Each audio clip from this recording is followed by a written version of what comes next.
Good morning. Welcome to the Tuesday morning devotional. Glad that you've joined us again. It's always a thrill to go back and look at the chat and see where all people have come online to watch us from all around the world. And so welcome this morning. We really enjoyed doing this over the last couple of months. And just a couple of announcements to make, as we are wont to do. We've got if you know Blackaby Ministries International, we have a coaching workshop where we teach people how to be leadership coaches, how to see the activity of God in people's lives, to ask the kind of questions that help people discover God's will for their life and to sort out and to address problems that they might be facing. We do a workshop in Jonesboro, Georgia, where we're located, twice a year. And this fall, it looks like that workshop may be over full. But fortunately, we also have an online workshop that's coming up in September. And so if you've ever thought about just getting some training to be a leadership coach, whether it's just to help your teenage kids navigate life, or to work with friends, or to even perhaps have an official coaching job, consulting, coaching business, then you may want to check us out. And there's a link in the notes there that you can check out. Also, just want you to know that we have I participated in a special leadership conference. It's a virtual conference, some outstanding speakers from in the leadership field all have presentations, and there's a link to that as well in the notes. And if you'll sign up, there's a fee to be a part of that, but some excellent people that Ken Blanchard and various people, especially in the marketplace field, but I also have a presentation there. And if you register, you'll get to watch some outstanding presentations on leadership, very enriching. And if you do click on that link and go there and register, there is also some funds they'll come toward Blackaby Ministries as a result as well. So you'll be able to support us as a ministry and also get some great material.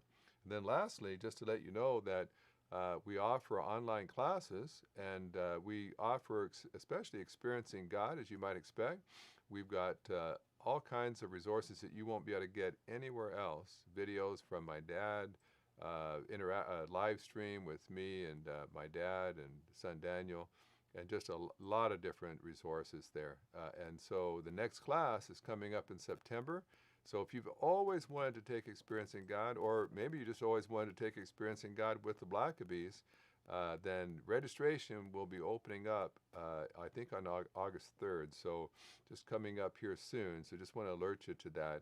Maybe you can talk, and perhaps even some friends, or even maybe a group in your church all wants to just sign up to take Experiencing God together. So that's coming up as well. So lots of stuff, of course, as the fall is approaching.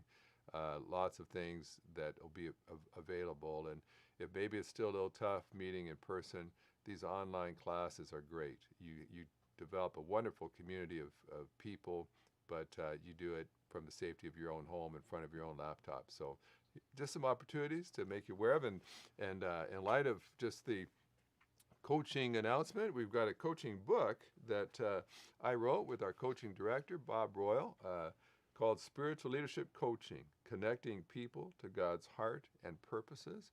And so if you submit a question today from this talk, we'll put your name in the hat for Leadership Coaching book.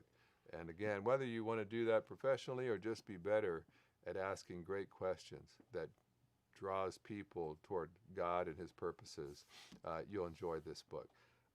Well, I don't know about you, but I've just, in the course of my life, had people that had the gift of stealing people's joy.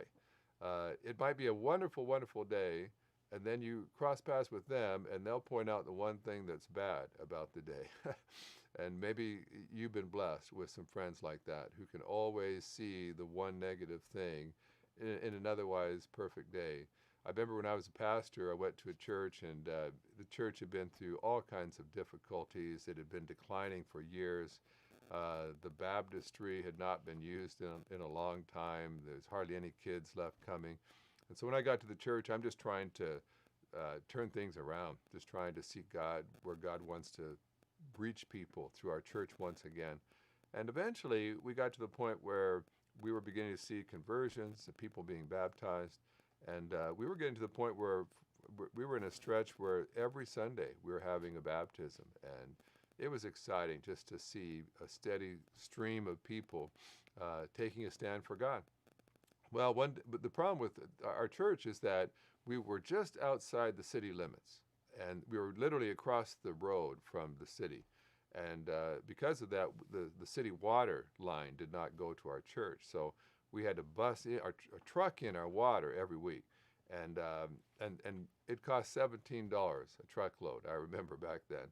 And so if we were going to have a baptism, we would have to truck in water, and then we would fill up the baptistry. And then we have to get another truckload of water so that on Sunday we had plenty of water for toilets and drinking and other things. And so it cost us an extra truckload every time we baptized people, basically $17 to baptize people. And so one Sunday after we baptized some more people, one of the strong ladies in our church came up to me and she said, "Boy, we've been baptizing a lot of people lately, haven't we?" And I had a big smile. I said, "Yeah, isn't it wonderful? Isn't it great to see God working this way? And finally, people are being reached by our church once again." And she looked at me and just said, "What is this costing us on our water bill?" And I thought to myself, here's a church that's been desperate for God to do a fresh work. And when God does do a fresh work, she's more concerned about adding $17 or $30 to the monthly water bill than that she's delighted about what God's doing. Do you have people in your life like that? That you're at the mountaintop, and then they have a way of just saying something that just sort of takes the air out of your balloon. Well, I want to talk today about joy, because I'll tell you what, if you are susceptible to people robbing you of your joy, then this is a time where you won't have any of it, because everywhere you turn, it seems, there's news that can rob you of your joy. All the COVID-19 stuff, all the violence and protests and issues going on across America today, in many ways it's a joyless time in which we live. Some people almost feel guilty if they have joy when everyone else seems so angry and upset. So how should the Christian live in the midst of a world that seems to be increasingly joyless? What does God have to say about that? And one of the verses in the Bible that has challenged me over the last several years is Psalm 16:11. The psalmist there is imagining what it would be like to enter into the presence of God, to enter right into the throne room of God himself. There's God on his throne. There you are right there in front of him in his presence. What would you be feeling if you were standing face to face with God, if you were that close, if you're breathing the air that God breathes? Well, certainly you'd be overwhelmed by his power, because there God would be ruling the universe and right there in front of you. His holiness would be overwhelming. Perfect, sinless, righteous God himself. I think you'd be like Isaiah saying, "Woe is me, because I've got unclean lips." You might be overwhelmed by his love. God is perfect love, and there you'd be in the presence of perfect love. But what's interesting, Psalm 16:11, the psalmist says, "You reveal the path of life to me. In your presence is abundant joy." The New King James says, "In your presence is fullness of joy." Now, I think that's interesting. When you get right into the presence of God, you experience fullness, perfect joy. And that is, I believe, one of the distinguishing marks of Christianity. There's lots of other world religions where if you were in the presence of their God, you might be terrified. You might be falling on your face in abject fear, but you wouldn't be experiencing joy. But in the Christian religion, the Christian faith, the closer you get to God, the more joy there is. Now, you certainly experience those other things, but God is a God of joy. And one of the things I've discovered is that joy has become kind of a spiritual thermometer for me. If I realize I've got lots of joy, that probably means that I am walking closely with God. If I don't have any joy, that's always like flashing red lights in my life to say, you may not be walking very closely anymore. Because when you're close to God, you're close to the fullness of joy. Well, I think Jesus says a similar thing in John 15, verse 11. And you remember in John 15, Jesus is explaining about abiding in the vine and being branches and how closely the branches are supposed to be connected to the vine. And after he lays out that beautiful picture, he gets down to verse 11 and he says, I've told you these things so that my joy may be in you and your joy may be complete or may be overflowing. So what Jesus was saying again is the same thing the psalmist was. When you get really close to Jesus, guess what happens? Your life is filled with joy to the point of overflowing. And so one of the things that, of course, people always ask is, well, what's the difference between being happy and being joyful? Well, happiness can just mean that you got your favorite meal to eat in the evening, or that your favorite sports team won their last game. Happiness can come easily with the smallest of things, and it can go just as quickly. Happiness is very fickle. You could be happy and sad multiple times throughout the same day. Joy comes from God. Joy comes from the presence of God. Joy is much deeper than happiness. You can have joy and have a team like I have that loses all the time. You could have joy and yet not, that you go out to eat to a restaurant and they get your order all wrong. Or you can have joy and contract COVID. You can have joy and be laid off your job. The difference is happiness depends on your circumstances. If things are going well, you're happy. But joy is based on God's presence. And God's presence can stay with you regardless of the circumstances in your life. In fact, in John 16, verse 22, he says this. He says, so he's talking to his disciples and he's about to be taken away to be crucified. So he says, so you also have sorrow now, because he's being taken away from them. But I will see you again, basically when he's resurrected from the dead. Your hearts will rejoice, and no one will take away your joy from you. Now, I think that's a really important phrase. Of course, Jesus is about to have all of his enemies come and arrest him, beat him, crucify him, and bury him. That's pretty tough. And Jesus was saying to his disciples, I know that that's going to take your joy away. It's going to be discouraging to you. But he says, you'll see me again. In other words, once I've resurrected from the dead, once I've overcome every evil thing that this world can throw at you, then once that's happened, he said, no one will be able to take your joy away again. Now, why is that? Well, because no one would be able to separate them from Jesus ever again. After the resurrection, you could never be separated from God's presence again. Before the resurrection, you could be. After the resurrection, you couldn't be, because the Spirit of God would be within you. So now I've always had people say, well, Richard, it's easy to say you'll never have your joy taken away, but you don't know the boss that I have to work with every day. Boy, he's a joy stealer. I go to work hoping it's going to be a good day, and he gets all over me and makes me have a miserable day. Or you don't know the child I've got, and I pull my hair out over this child, and it distresses me out. Or I've got this health condition. I'm in chronic pain all the time. How can you say that no one can take my joy away when I've got this life? I've got this husband, this wife. Well, the reality is that your joy does not come from your wife, doesn't come from good health, it doesn't come from obedient children. Your joy comes from the presence of God. And regardless of what else is happening in your life, God is available for you to enjoy his presence. Now the issue is but you would say, yeah, but I've lost my joy. I don't have the joy anymore. Well, it's not that your circumstances took your joy away. It's that you are no longer abiding in God's presence. When you abide in his presence, like Jesus said in John 15, his joy will be in you and it'll overflow in your life. But if you choose not to abide, you choose to leave God's presence and not to abide there, well, then you won't have his joy. Joy comes from his presence. And the only person who can take you out of God's presence is you. Satan cannot drag you out of God's presence. Your boss cannot drag you out of God's presence. But you can wander out anytime you choose. And so the moment that I discover that I don't have the joy of the Lord anymore, I don't have to look at Satan. I don't have to look at my boss. Don't have to look at my kids.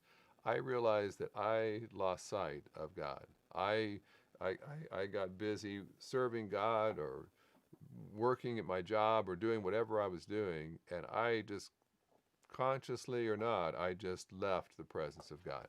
And if I want that joy to return, I don't need a different boss. I need to hurriedly make my way back into the presence of God. Now, the interesting thing about that is that you can be in some of the most joyful places and yet be absolutely joyless. I suppose one of the best examples of that is, have you ever known a joyless person at church? Now, where should you be the most joyful in your life? It ought to be at church, shouldn't it? Because if you're ever going to enjoy the presence of God, it ought to be while you're worshiping Him in His house of worship. But is it possible to go to church and yet not be abiding in the presence of God, to not be enjoying His presence? Well, certainly it's possible. I remember years ago, when I had a bunch of teenage kids, you'd think that would be enough to make a person joyless, but I was traveling a lot, working hard, and I remember one week I'd been speaking in 3 different time zones in that week. I'd spoken in one part of the States, and then I'd packed up and flown to another part, another time zone, spoken there, flown to another time zone, spoken there, and then I made my way home. It was I got home after midnight on Saturday night, and as I'm finally laying my head back on my own pillow, in my own house, my own bed, I realized that it's Sunday morning. It's just around the corner, and I need to go to church like I always do. But to be honest with you, I've been in church all week. I've been in one worship service after the next. I've sung every contemporary music worship song out there at the time during the week. I had personally spoken 8 times that week, and I'd probably heard at least 8 other sermons that week. I was all churched up.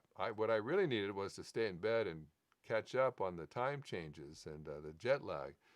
But I had 3 teenage kids, and they were all going to be going to church. So I realized I needed to do the same thing. So I got up and went to church with my family. But I'll be honest with you, I'm just not in a very worshipful mood. I'd far rather be in bed. I feel like I deserve a break. I deserve some me time. But there I am at church. I go into the service, and we had a worship leader at the time, and he had this one song that was his favorite song to sing, and I just did not like that song. I'll just be honest with you. You probably don't have this issue, but sometimes they would sing songs at my church I didn't like. And the reason I didn't like it was because it was very poorly written. The lyrics, I personally did not think were biblical. Some of the words were just not true.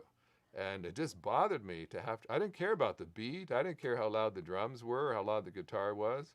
I just didn't think I should have to say words that I thought were not biblically accurate. It was false. Why are you asking me to say things that are false in church? And the problem is that our worship leader at the time, that was his favorite song. He loved that song. So we sang it every week.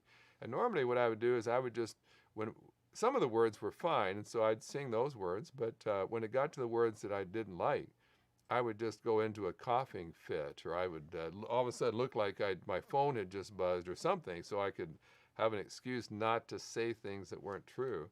Well, sure enough, here I am in a bad mood anyway, walk into the service, and the very first song is the song I can't stand.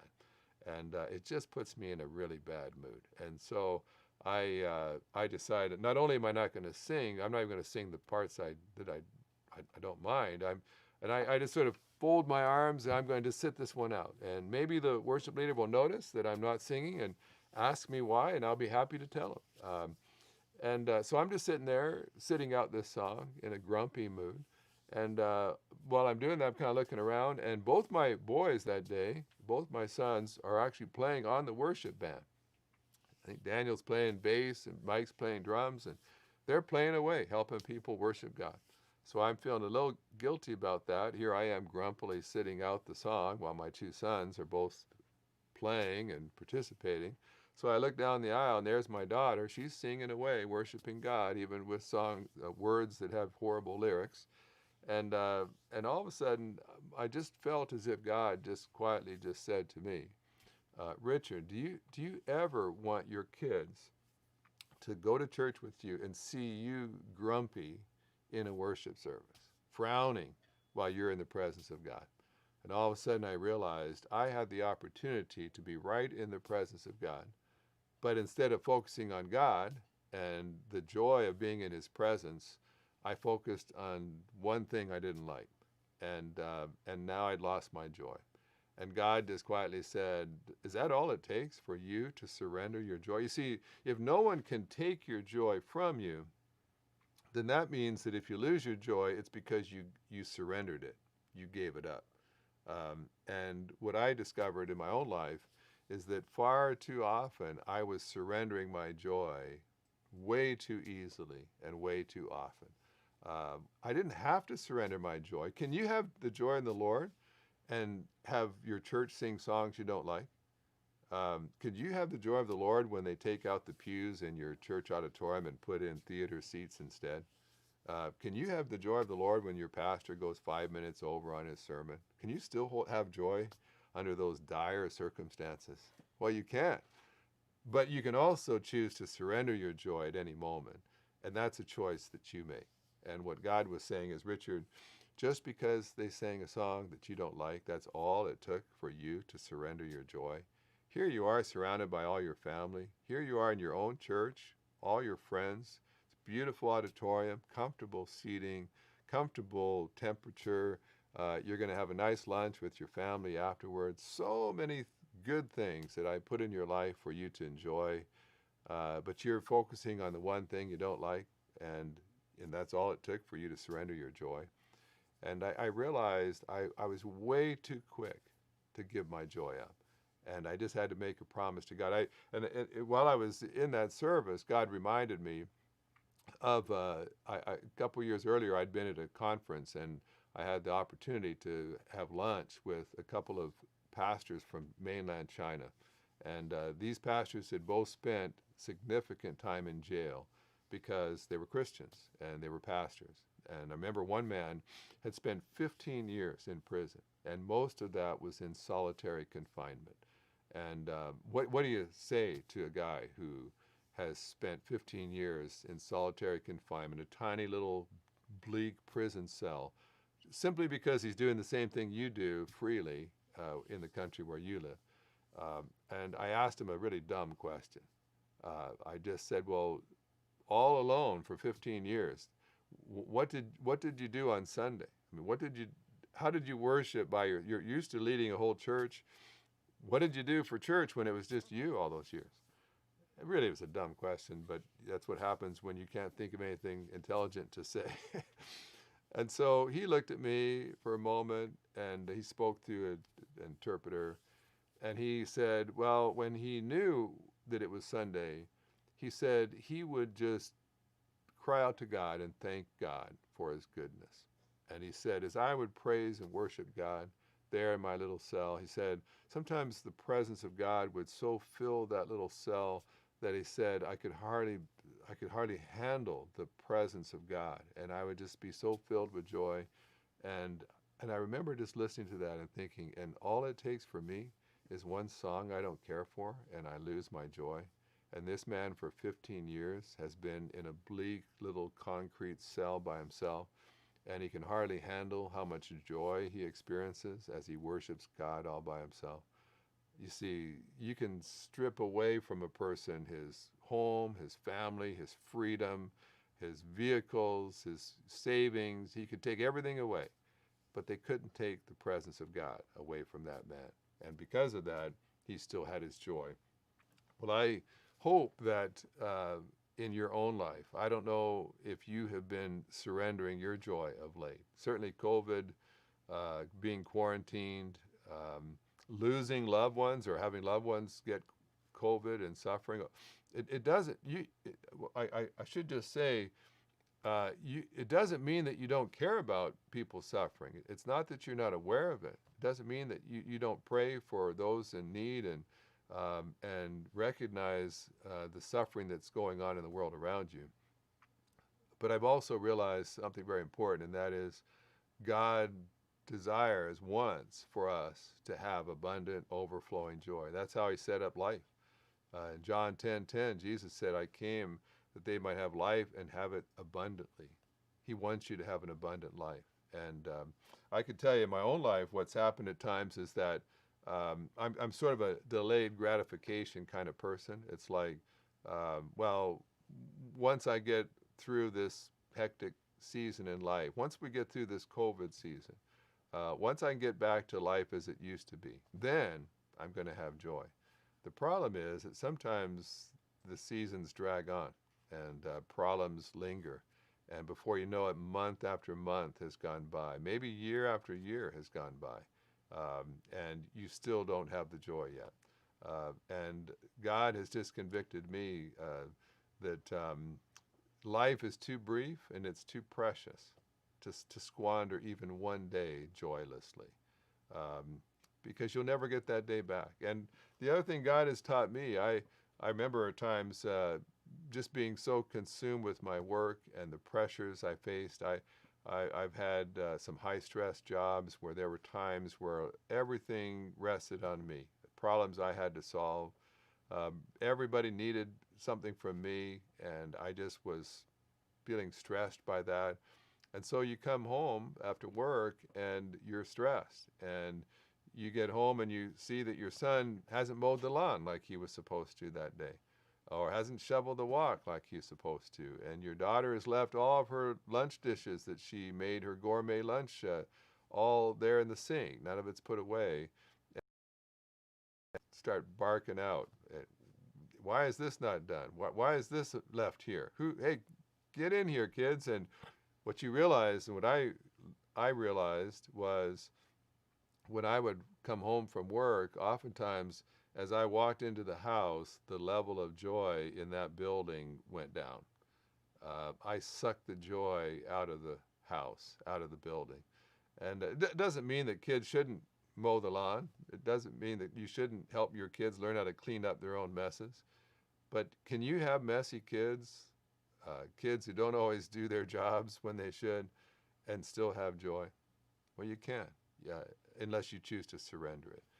And I realize I still want to parent these kids. I still want to solve these problems at work, but I don't have to surrender my joy in the process. I can still have joy while I'm addressing the issues of life at work and at home.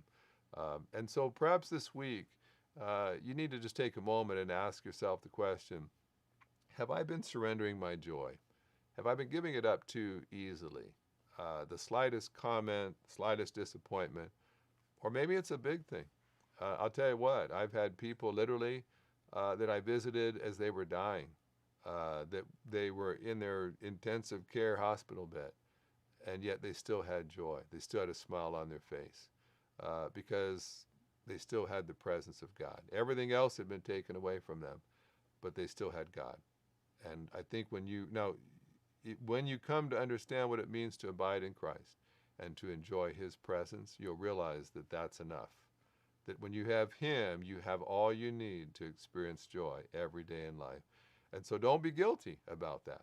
Don't feel guilty if you've got a smile on your face. You're a Christian. You have the presence of God in your life. You ought to have joy. Obviously care about those who are suffering, and you may be suffering, but just hold on to the presence of God, because in this life, that's the one thing you will always have. And when you go to the next life, that's what eternity will be, enjoying joyfully the presence of God. So this week, hold on to your joy and spread it to everybody that you encounter. And I think it'll be an awesome week. So I'll see you next week, and thank you for tuning in. We'll see you next Tuesday with another look at some wonderful scriptures that will make a difference in your life.